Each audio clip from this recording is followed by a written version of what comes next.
Halo semuanya, kembali lagi sama aku Adel di Genomic Podcast Show Open Now. Yeay. Teman-teman sobat DNA mungkin kembali lagi sama aku di GPS On ini. Tapi mungkin ada yang berbeda nih ya. Biasanya kita pakai kostum warna biru-biru gitu ya. Cuma kalau sekarang nih kayaknya ada yang berbeda nih. Mungkin bisa dilihat dari berbagai macam kostum yang kita pakai gitu ya. Terus ada ini foto siapa nih gitu. Terus habis itu ada bunga-bunga cantik banget nih kayaknya hari ini. Ada apa sih kira-kira hari ini?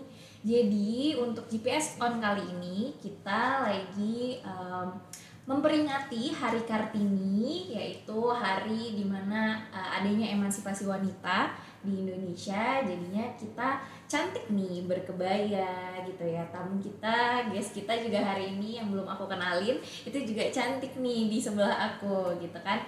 Nah, jadi kita bakalan ngomongin apa sih hari ini? Karena kita spesial untuk Hari Kartini, pastinya kita juga mengundang tamu istimewa gitu ya.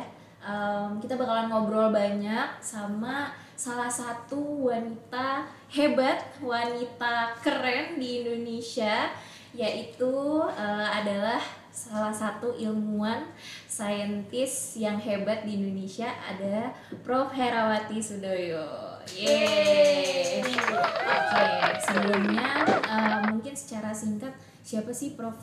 Hera ini gitu ya? Biasanya dipanggilnya Prof. Hera. Ini Prof. Hera ini salah satu ilmuwan di Indonesia gitu. Nanti mungkin kita akan ngobrol-ngobrol lebih banyak. Prof. Hera juga mungkin akan kenalan langsung.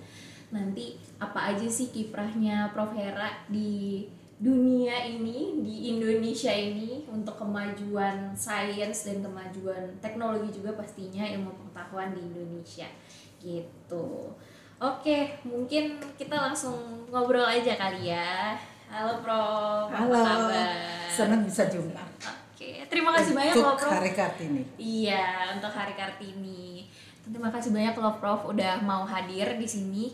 Dengar-dengar katanya Prof baru pulang dari Korea ya? Iya. Ya. Baru pulang semalam malah nih. Semalam. Iya, malahan menyempatkan untuk hadir nih di GPS On. Terima kasih banyak loh Prof waktunya udah mau ngobrol-ngobrol sama kita. Nah, mungkin sebelumnya tadi aku juga udah sempet mengatakan bahwa Prof ini adalah salah satu ilmuwan hebat gitu ya di Indonesia. Mungkin kalau dari Prof sendiri boleh kenalan dulu gitu Prof.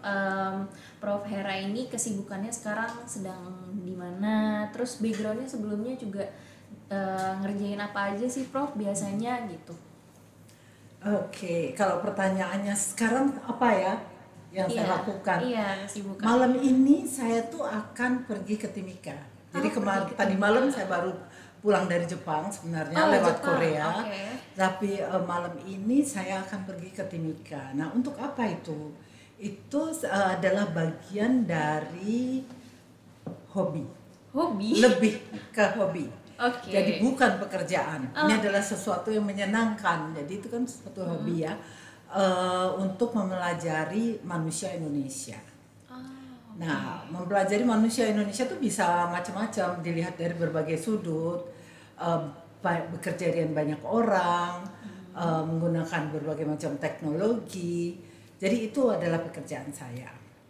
Nah, kalau dilihat lalu kemana saja saya selama ini ya di Indonesia sebelumnya, semuanya sebenarnya berasal dari sekolah saya tentunya yang pertama ya, saya lulusan Fakultas Kedokteran Universitas Indonesia, lalu kemudian saya menjadi staf dari Departemen Biologi. Nah, itu adalah suatu departemen yang bekerja, berfungsi, melajari, misalnya risetnya pun adalah mempelajari ilmu hayati. Ilmu hayati tentunya termasuk manusianya juga. Jadi kalau kita lihat dari situ, dan bukan berarti itu adalah klinik, kita sebenarnya sudah tahu dibawa kemana dan arah dari hidup kita itu kemana. Gak ada jalan lain kalau misalnya dari suatu departemen yang ilmu dasar adalah riset. Jadi saya kira itu sebenarnya awal dari kenapa sih kamu mau ketertarikannya riset, karena memang jalan saya udah ke situ dan tidak bisa kembali lagi atau beralih minat gitu. Saya kira di situ mulainya. Asal mulainya ya Prof. Tadi berarti kalau tadi Prof bilang kan katanya tertarik sama manusia berarti ya Prof ya, secara keseluruhan, tapi karena backgroundnya Prof juga dari kedokteran gitu ya, mempelajarinya jadi lebih ke sainsnya gitu ya di balik manusia ini, tapi berkembang gitu ya Prof ya, jadi mempelajari semuanya gitu. Iya. Nah, pertanyaan seringkali, Hera, kamu sekarang ngapain? Apa yang kamu pelajari? Dalam kisar waktu 2 dekade, apa yang saya pelajari itu sama aja. Saya tetap mempelajari manusia, manusia Indonesia. Jadi pertanyaannya apa? Yang penting kan itu. Kalau dulu tentunya dengan teknologi yang ada zaman dulu, kita lakukan mempelajari DNA-nya. Kenapa kita mempelajari DNA? Karena saya ingin tahu asal-usul kita sebenarnya. Dari situ, asal-usul manusia Indonesia. Apa sih yang disebut manusia Indonesia itu? Yang mana? Kita kan 17.000 pulau.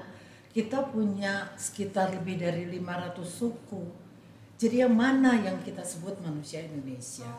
Nah, jadi dari situ kita mempelajari DNA-nya, tentunya dengan DNA-nya jauh lebih simple daripada apa yang kita lakukan sekarang.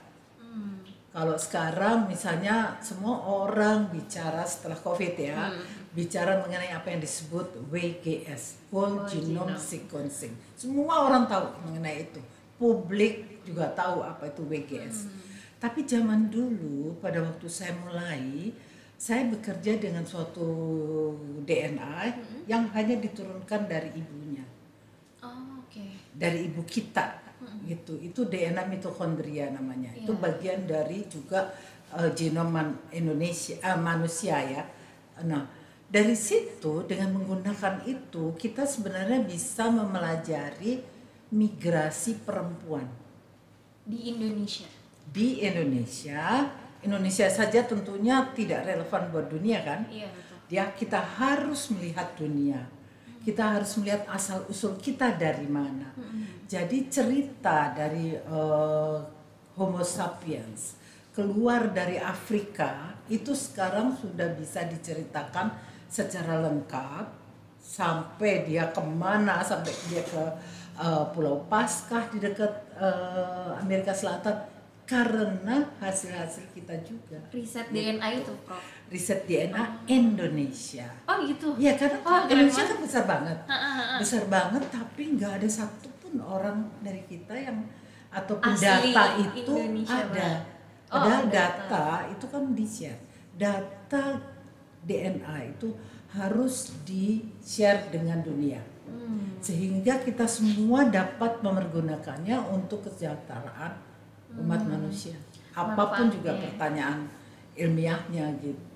Jadi itu ceritanya. Abis itu kromosom E laki-laki kan.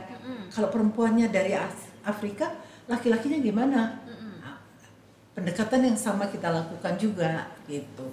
Terus pertanyaan ketiga yang sekarang banyak sekali ditanyakan, lalu DNA kita yang dari ayah dan ibu, kakek, nenek, dari mana kita? Seperti betul. Apa? Nah itu whole genome sequencing sekarang. Baru jadi, akhir-akhir ini. Iya, jadi itu kayak suatu revolusi. Jadi suatu hal yang tidak terlalu lama perjalanannya, karena biologi molekul itu adalah suatu ilmu yang sangat cepat sekali berkembang. Jadi apa teknologi yang kemarin tahun lalu ada, itu kita harus bisa mengikutinya terus sekarang. Ada perubahan apa dan kita harus bisa berbicara dalam level yang sama dengan sejawat kita dari luar negeri. Gitu. Keren banget sih Prof. Itu Prof Hera berarti dari tahun berapa itu Prof? Mulai yang tadi dari mitokondrial DNA. Semua kalau yang di Indonesia itu semuanya berawal dari dihidupkannya kembali Eijkman Institute atau Lembaga Eijkman. Lembaga Eijkman. Ya, dan itu adalah sebenarnya saya kan mengambil gelar doktor saya dari Departemen Biokimia dan Biologi Molekul Universitas Monash. Supervisor saya adalah Prof. Sangkot Marzuki. Nah, beliau itu dipanggil kembali pulang ke Indonesia untuk membangun suatu lembaga penelitian setara Singapura. Gitu. Dan dibangunlah si ya, tapi pesannya satu adalah do whatever you want to do. Jadi itu betul-betul diserahkan kepada para peneliti apa yang menurut mereka signifikan sumbangannya untuk sains di Indonesia.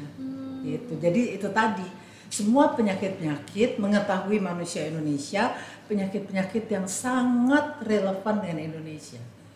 Dari sudut penyakit infeksi, ambillah malaria, dengue, hepatitis yang orang-orang tidak mau menyentuh. Itu Indonesia. Lalu dari sudut genetika, apa yang kira-kira relevan? Thalassemia. Gitu. Jadi cara pemikiran, cara mencari topik-topik yang menarik dan relevan untuk Indonesia itu adalah sesuatu strategi. Bagaimana kita bisa menaruh nama kita, sumbangan kita tuh di atas sama dengan para sejawat peneliti-peneliti dunia gitu. Harus relevan, harus kompetitif. Oke, gitu. itu berarti dari para researcher-researchernya sendiri gitu ya, ketertarikannya apa, dan emang fokusnya di Indonesia tuh bisa digalinya lebih dalam tuh apa gitu ya. Betul. Oh, berarti awalnya dari sana. Berlanjut lagi masih sampai dengan saat ini berarti Prof masih fokus ke whole genome sequencing-nya juga berarti iya Prof, berarti sampai sekarang sih sudah kurang lebih 30 tahun ya. Wah, itu berarti menelitinya benar-benar 3 dekade. kayak karakteristik manusia-manusia Indonesia gitu. Iya, dan sekarang dan bukan sekarang sih sebenarnya sudah kita ketahui kurang lebih 7 tahun yang lalu bahwa data-data dari DNA manusia ini akan dapat kita gunakan untuk melihat faktor risiko. Nah, faktor risiko atau yang akan berguna untuk kedokteran prevensi itu datangnya dari hasil data-data whole genome tadi. Jadi itu sebenarnya kita udah tahu. Hanya saja bahwa teknologi itu masih sangat mahal. Dan kita sudah bicara mengenai itu, kita sudah bicara bahwa mau tidak mau Indonesia harus pergi ke kedokteran presisi, tapi kalau bahasa Jawanya tuh belum nyanda. belum nyampe. Masih kayak kita itu bicara, kamu tolong dong membumi itu, nginjek tanah dong. Jangan di awang-awang, jangan menggunakan sesuatu yang atau bermimpi bahwa kita akan bisa. Tapi salah sekali.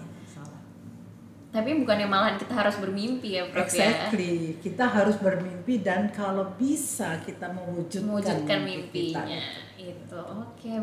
Lama banget ya Prof ya, berarti 30 tahun berkutat berarti di DNA manusia gitu ya. Pokoknya karakteristiknya, nyari tahu karakteristiknya seperti apa, penyakit gitu-gitu ya Prof ya. Ya, nah saya suka sekali dengan pertanyaan itu karena gini, masa kamu 30 tahun melakukan sesuatu yang sama aja? Fokus ke sana semua. Kita harus melihat apa yang terjadi di luar. Kita harus melihat apa saja pertanyaan-pertanyaan yang kita peroleh dari data yang sebelumnya. Nah, pertanyaan itu pasti akan relevan untuk yang akan datang. Jadi kita sekarang sekarang ini apa yang ada hubungannya dengan manusia? Kalau tadi kan pertanyaan mengenai ancestor, mengenai leluhur, nenek moyang, struktur populasi Indonesia yang berbeda, barat, tengah, timur misalnya, seperti itu.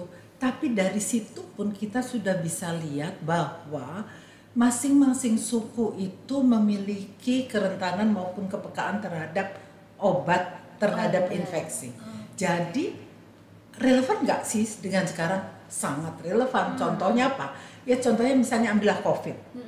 Kenapa kok ada orang-orang yang rentan? Kenapa ada orang yang peka? Kenapa ada yang manifestasi kliniknya berat atau tidak? Virusnya sama loh, gitu. Misalnya kita udah sequence virusnya sama. Jadi berarti apanya yang berbeda? Orangnya yang berbeda. Nah, gimana kita tahu orangnya? Ya tolong dilihat aja bagaimana respons imun dari orangnya. Datanya mana? Buka aja. Lihat itu semuanya gitu. Jadi kita bisa mencari itu ya, Prof. Exactly. Oke. Berarti memang kalau dulu kita pengen tahu dulu nih asal mulanya dari mana dan pergerakannya gimana gitu ya sampai ke Indonesia, sampai akhirnya di sekarang ini gitu ya, karena kita fokusnya sekarang mungkin ke kesehatan kali ya Prof ya, banyakan ya.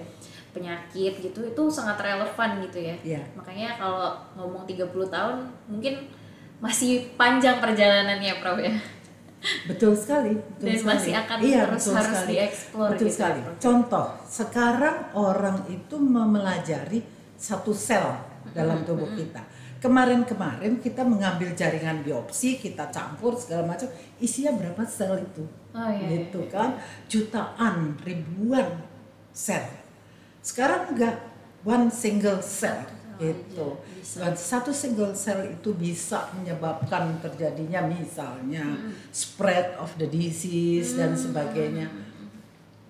Jadi bagaimana ilmu itu bisa diterapkan, itu sebenarnya memerlukan kita yang selalu berpikir 24/7.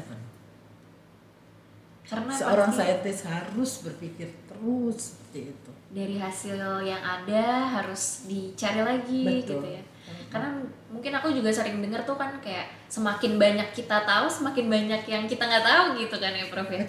Kayak semakin wah ternyata ini seperti ini.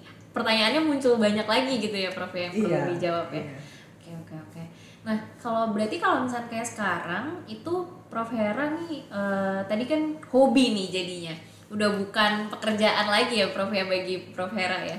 Suatu hobi itu berarti pergi mungkin kemarin ke Jepang, terus besok ke mana Prof tadi Prof bilang Timika, mau ke Timika. Itu berarti untuk mengambil sampel Prof? Ya jadi kita macam-macam ya, macam-macam. Ada kita sudah mempelajari semuanya itu sebenarnya. Nah, dengan teknologi baru, dengan pertanyaan-pertanyaan baru, itu sekarang kita memerlukan semuanya menjadi lebih rinci. Nah, kalau lebih rinci, apa yang harus kita lakukan? Gitu. Jadi data yang lebih baru, data yang relevan gitu. Walaupun kita sebenarnya sudah pernah melakukannya. Nah, itu tadi yang menyebabkan bahwa kamu 3 dekade masih melakukan hal yang sama, masih pergi ke tempat yang sama gitu. Ya. Karena datanya butuh diperbarui lagi. Betul, gitu ya. Terus dan pertanyaan-pertanyaan baru itu yang relevan dengan implementasi atau aplikasi dari data-data ilmu dasar itu sangat-sangat diperlukan untuk para klinisi, misalnya industri maupun macam-macam deh atau penggunaan. Berarti dari pergi-pergi ini ngambil sampel, mempelajari lagi, coba dites lagi dengan teknologi baru juga kali ya Prof. Iya. Nah, kunci seorang untuk mau dia itu kita kan mau bertanya kok lama banget ya, kok seneng sih melakukan hal itu. Satu kuncinya sebenarnya untuk seorang saintis itu, seorang ilmuwan, bahwa dia punya passion. Benar. Kuncinya cuma satu, passion dan komitmen. Jadi tanpa dua itu, kalau kita tuh dipaksa, misalnya, oh ya tuh kayaknya lembaga itu menarik sekali ini, tapi sebenarnya passionnya bukan di sains, itu nggak akan jalan karena dia hatinya tidak di situ. Jadi kita itu harus betul-betul menyerahkan hati kita pada apa yang kita lakukan ini. Makanya jadi hobi ya Prof ya. Iya, makanya jadi seolah-olah udah kita bernafas dengan itu gitu. Udah bukan pekerjaan lagi ya pekerjaan. Prof ya. Kalau dari pengalaman Prof nih yang udah berkecimpung lama ya Prof ya, dan masih panjang lagi nih ya, karena kan udah jadi hobi nih Prof, udah jadi bagian dari kehidupan sehari-hari berarti ya Prof ya. Ada nggak sih Prof kayak mungkin suatu momen atau peristiwa yang kayak mungkin kita nyebutnya jangan gagal kali ya, tapi kayak ada satu momen yang mungkin pasti di 30 tahun itu walaupun udah jadi passion sempet lah Prof pastikan ada kayak waduh ini bener gak nih yang aku lakuin, atau udah kali ya cukup sampai sini, pernah nggak Prof kayak gitu Prof? Nggak ada rasanya, nggak ada orang yang akan selama hidupnya itu tidak ada rintangan. Betul. Rintangan jelas akan bikin kita lebih matang. Nah sekarang saya mau share bahwa rintangan itu bisa mulai dari sesuatu yang kecil sampai sesuatu yang besar sekali. Yang kecil pada waktu melakukan mengikuti program doktor, seorang PhD student itu targetnya adalah memiliki beberapa publikasi. Nah, saya kebetulan di Australia itu sistemnya Commonwealth. Jadi dia by research. Tidak ada duduk kuliah dan sebagainya. Jadi kita itu harus belajar sendiri. Buat mereka yang tidak pernah bertanya, maka teman-temannya akan diam aja. Bukannya terus secara aktif, kamu baru ya, kamu ini saya kasih tahu kamu enggak. Seandainya kita tidak bertanya, seandainya kita tidak memperlihatkan bahwa kita itu memerlukan bantuan, semua bekerja sendiri-sendiri gitu. Karena pada dasarnya kita itu tidak boleh percaya pada orang lain dalam bekerja, semuanya tuh karena orang lain tuh bisa gegabah, kita kan enggak gitu misalnya. Karena itu kerja kita sendiri. Iya, jadi berarti apa? Berarti bahwa sesuatu yang kita dapatkan pada waktu kita melakukan penelitian itu kita harus segera mempublikasikan.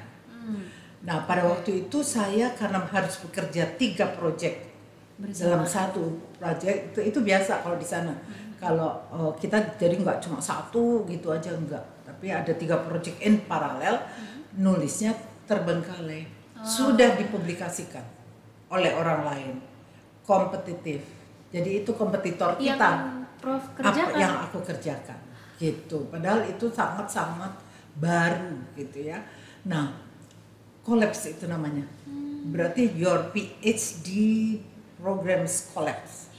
Nah, tapi ya tentu aja pasti itu suatu derita dan suatu shock dan pasti nangis, ada nangisnya. Dramanya ada gitu, tapi kita harus bangun kembali kan.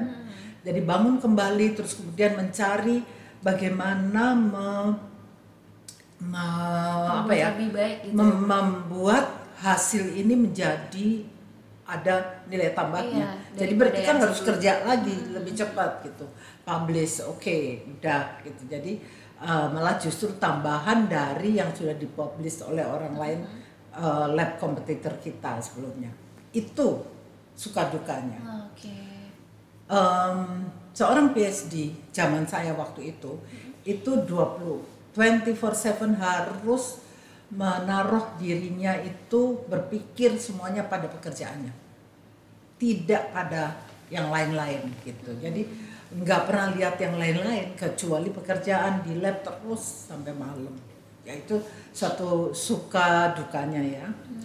Tapi pada mungkin masih ingat, saya tidak tahu apakah sudah lahir atau belum, beberapa itu Indonesia pernah dilanda suatu masa ekonomi yang jatuh tahun 1997 ya kalau nggak salah. Ya. Sudah lahir sih Prof. Ya. Pada waktu ada kekacauan ekonomi di sini.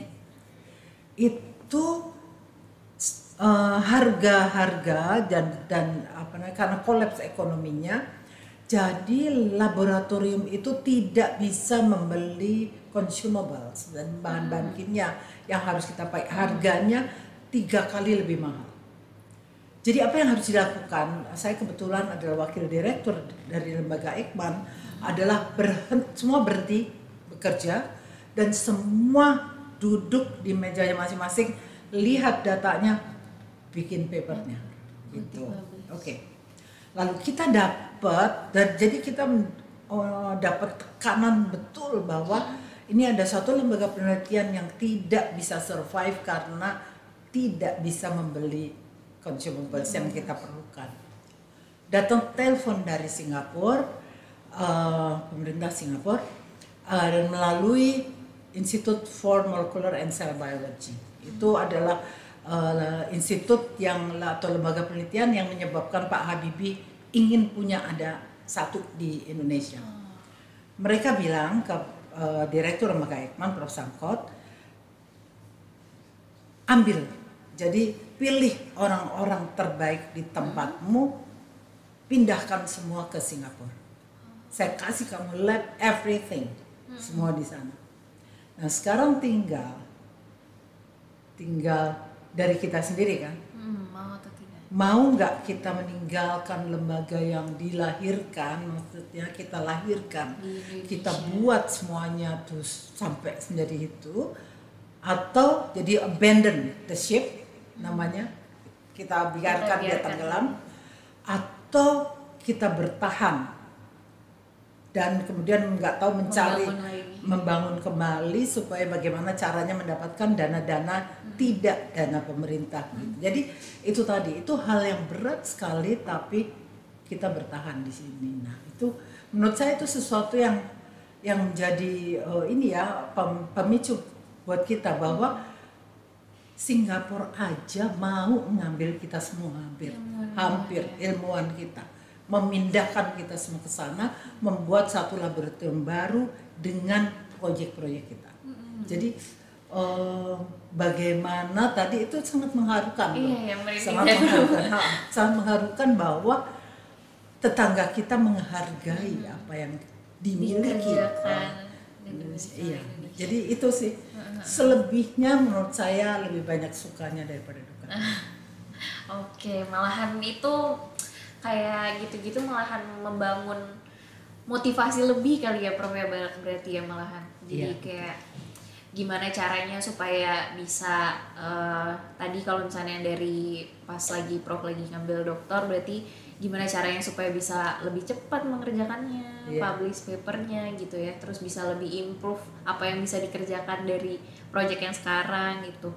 Terus kalau yang dari yang tadi bahwa di Indonesia itu sebenarnya kita tuh bisa gitu ya Prof ya, berarti malahan lebih bagus kali ya Prof ya dibandingkan dengan yang lain, sampai negara lain pun pengen apa ya, mengajak ilmuwan-ilmuwan Indonesia ke negaranya sana gitu. Keren banget sih Prof.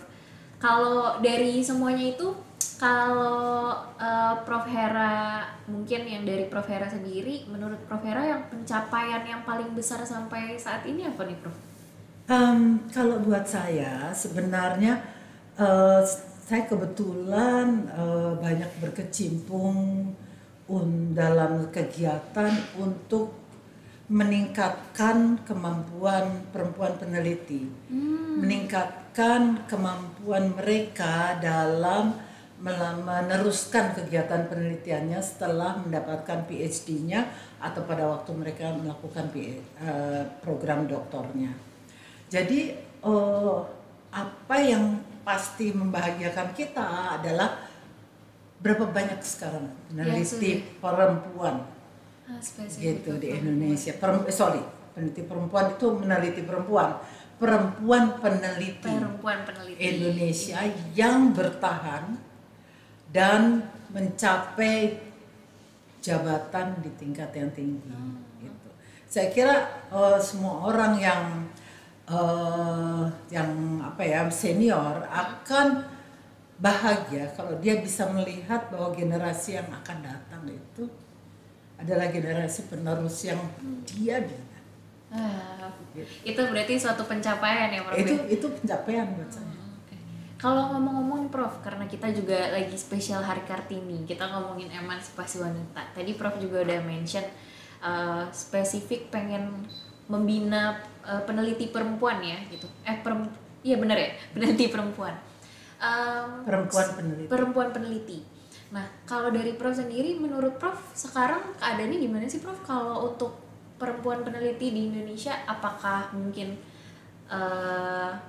ada kesulitan gitu dibandingkan dengan peneliti-peneliti yang laki-laki gitu, ataupun malahan lebih ada kemudahan atau seperti apa gitu Prof kalau di Indonesia? Ini sebenarnya saya kira kita adalah sama dengan negara-negara lain di dunia. Oh, sama. Sama, bahwa pendidikan dan kesetaraan gender itu menjadi masalah. Dan itu saya kira memang menjadi masalah dunia sekarang ini ya, sehingga targetnya 2030 nantilah pokoknya diharapkan bahwa ada kemajuan dalam hal itu. Tetapi memang sekarang jadi apa sih yang kita bisa lakukan supaya jumlahnya itu bertambah. Nah, karena kan mitos lah bahwa kita harus bertanggung jawab misalnya terhadap hal-hal yang menjadi masalah yang mungkin bisa menghambat seseorang untuk meneruskan karirnya. Seperti tadi bahwa perempuan itu memiliki beban ganda. Ada stigma khusus ya? Ya, jadi bahwa dia bereskan dulu rumah tanggamu, engkau nanti karirmu adalah yang kedua gitu. Karena bagaimana kamu akan bisa membereskan kalau rumah tanggamu nggak beres, gimana pekerjaan gitu. Jadi sebenarnya itu semua adalah tanggung jawab bersama gitu. Nah itu saya kira. Jadi apa yang harus kita lakukan adalah bahwa kemudahan bagi perempuan peneliti untuk dapat terus melanjutkan karirnya. Jadi apa kemudahan? Dia boleh punya bayinya bisa ada tempat penitipan di daerah situ, sehingga dia tidak meninggalkan sains terlalu lama. Karena sains itu adalah bidang yang sangat kompetitif. Kita akan ketinggalan kalau misalnya kita saya harus berhenti. Ya, karena itu memang di dunia itu jumlah saintisnya banyak mereka yang lulus sebagai peneliti dalam bidang ilmu hayati dan non hayati itu banyak, tapi yang mencapai derajat yang tinggi itu susah karena itu tadi. Jadi sengaja memang mengerem lebih sedikit karena untuk menyeimbangkan skalanya ya. Gitu. Jadi saya pikir tentunya kita harus membantu mereka. Apa yang bisa kita bantu buat para perempuan peneliti itu supaya bisa terus dapat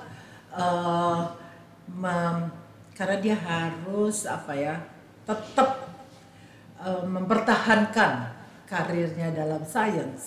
Sayang sekali karena kita dalam arti gini, perempuan itu banyak sumbangsihnya dalam ekonomi. Jadi kalau kita punya tadinya 50% laki-laki, 50%, kemudian jadi turun, ya dengan sendirinya kan kita tahu bahwa kita lost 30% dari sebenarnya penghasilan negara tersebut. Nah, jadi itu sebenarnya yang harus kita lihat bahwa kita juga berperan besar dalam peningkatan kesejahteraan manusia di negara ini. Khususnya perempuan ya, Prof. Tapi kalau misalnya dari Prof sendiri pernah ada peristiwa khusus gitu yang kayak mungkin kayak ada nggak Prof kayak mungkin stigma khusus gitu, mungkin Prof sebagai perempuan terus habis itu ada ilmuwan laki-laki yang lebih mungkin dilihat atau lebih di apa gitu Prof? Saya beruntung bahwa tidak pernah mengalami hal tersebut. Kebetulan memang ekosistem di lembaga penelitian kita itu agak bias. Itu gendernya itu lebih banyak para perempuan peneliti daripada jadi sama sekali tidak, dan bahwa kita semuanya dilihat dari kemampuan kita dan sumbangsih kita untuk kemajuan lembaga. Jadi saya beruntung. Berarti lebih ke arah mungkin tergantung lingkungannya, tapi juga tergantung pribadinya gitu ya, karena kan sebagai perempuan mungkin kita punya kewajiban lain juga gitu ya, tadi yang Prof bilang mungkin kita harus membangun rumah tangganya juga gitu, tapi di satu sisi kita juga tetap harus melanjutkan research kita gitu ya, dimana kalau misalnya berhenti juga mungkin akan terlambat gitu dan ketinggalan. Oke, berarti sebenarnya tidak nggak ada peristiwa ataupun nggak ada suatu situasi khusus yang akhirnya menjatuhkan perempuan juga ya Prof ya, malahan sebenarnya banyak ruang untuk perempuan untuk bisa terus improve gitu ya Prof, khususnya di sains. Saya kira banyak peluangnya sebenarnya. Sekarang tergantung dari kita membantu sesama kita. Bagaimana kita mencoba untuk menarik mereka-mereka yang tadi ketinggalan dan juga mendorong mereka-mereka yang memang masih agak terbelakang gitu. Tapi kesempatannya sama gitu sebenarnya. Jadi di sini saya pikir perlu buat kita semuanya berkolaborasi, perlu kita saling mendukung untuk bagaimana tadi suksesnya perempuan peneliti. Sejujurnya kayak kalau misalnya dari pengalaman saya pun juga saya lihat semakin banyak sih yang perempuan malahan ya Prof ya, yang kayak belajar sains gitu-gitu lebih banyak gitu perempuannya. Tapi mungkin nanti mungkin kalau belajarnya baru memulainya itu mungkin bisa kali ya, tapi mungkin nanti kedepannya yang menjadi tantangannya yang itu tadi ya Prof ya, gimana caranya menjadikan pekerjaan ataupun sains ini menjadi passion kita gitu ya Prof ya. Kalau mungkin karena kita mungkin kalau misalnya kita ngobrol-ngobrol jadi banyak banget nih Prof lagi. Terus aku pernah dengar, mungkin aku sepintas pengen dengar cerita dari Prof juga nih Prof. Aku dengar-dengar katanya Prof masuk ke forensik juga ya Prof ya, pernah. Aku baca-baca katanya Prof juga jadi salah satu yang peneliti dan ilmuwan yang menemukan di bidang forensik gitu Prof. Boleh cerita sedikit Prof? Ya, saya kira itu penting ya, penting untuk diketahui, tidak untuk forensiknya, tapi untuk kita sendiri bagaimana diversifikasi. Jadi bagaimana kita konsentrasi kita maupun pengetahuan kita pada sains itu berkembang dan dia itu hidup. Dalam arti saya itu bekerja dengan tadi DNA mitokondria. DNA mitokondria itu sangat banyak. Ya, jadi kasus seperti bom bunuh diri, kebakaran dan sebagainya itu hanya bisa dideteksi, diidentifikasi korbannya dengan DNA mitokondria. Jadi itu sudah kami lakukan rutin, kan kita kerja manusia Indonesia. Jadi begitu mereka jadi bom Bali dan bom Kuningan, itu polisi tahu sebenarnya kita melakukan kerja dengan DNA mitokondria dan melakukan pemeriksaan berbagai macam suku. Nah, yang juga mereka ketahui bahwa tidak banyak laboratorium forensik dunia bekerja dengan DNA mitokondria. Kenapa? Sulit. Kedua, jadi mahal, gitu. Nah, padahal kita lakukan rutin. Jadi Australia aja nggak mau lakukan itu karena tadi terlalu mahal untuk menjadi sesuatu tes di tempat mereka. Jadi polisi ke tempat kita. Nah, itu tadi bagaimana jadi pengetahuan yang kita gunakan untuk ilmu pengetahuan dasar itu dapat diaplikasikan. Jadi sebenarnya udah biasa dilakukan, terus bisa diaplikasikan. Iya, gitu. iya. Gitu. Oke. Jadi, nah disitulah itu kemudian lahirnya laboratorium DNA forensik pertama di Indonesia. Keren Gitu. banget. Oke. Berarti sebenarnya emang udah biasa dilakukan, tapi karena di tempat-tempat lain, di negara lain juga jarang dilakukan. Dan waktu itu ada kebutuhannya, kita bisa mengaplikasikan, makanya muncul itu. Oke, keren banget sih Prof. Banyak banget pencapaiannya Prof Hera untuk di Indonesia khususnya ya. Oke. Mungkin kalau sebelum kita tutup gitu ya Prof ya, ada nggak Prof? Seneng banget sih tadi udah denger banyak hal dan belajar banyak hal dari Prof Hera. Gimana sih caranya ataupun berkecimpung di dunia sains ini gitu ya Prof, apalagi sebagai perempuan juga gitu, gimana caranya bisa lebih improve dan sebagainya. Ada pesan-pesan khusus kah Prof untuk mungkin perempuan peneliti ataupun secara peneliti secara general gitu ya Prof, khususnya buat di Indonesia, gimana caranya kita untuk bisa mengembangkan juga gitu pengetahuan dan ilmu di Indonesia, ilmuwan-ilmuwan di Indonesia gitu Prof. Ada saran ataupun pesan-pesan apa gitu Prof? Saya pikir ya, saran maupun pesan yang saya berikan beberapa tahun yang lalu mungkin sudah tidak relevan sekarang. Karena saya sudah melihat banyak sekali perempuan peneliti dan mereka itu bagus-bagus. Sekarang justru adalah bagaimana kita bersama itu bisa berkolaborasi. Jadi kita tidak bisa hidup lagi sendiri. Perempuan peneliti untuk bisa maju dan untuk bisa menyumbangkan baktinya lebih daripada kalau dia lakukan sendiri, itu kuncinya cuma satu, kolaborasi. Gitu. Dan kolaborasi ini tidak hanya untuk dengan Indonesia, kolaborasi juga dengan sejawat kita dari luar negeri. Jadi sains itu harus kita sadari tidak ada dinding pembatas, apapun juga. Gitu. Sains itu bebas.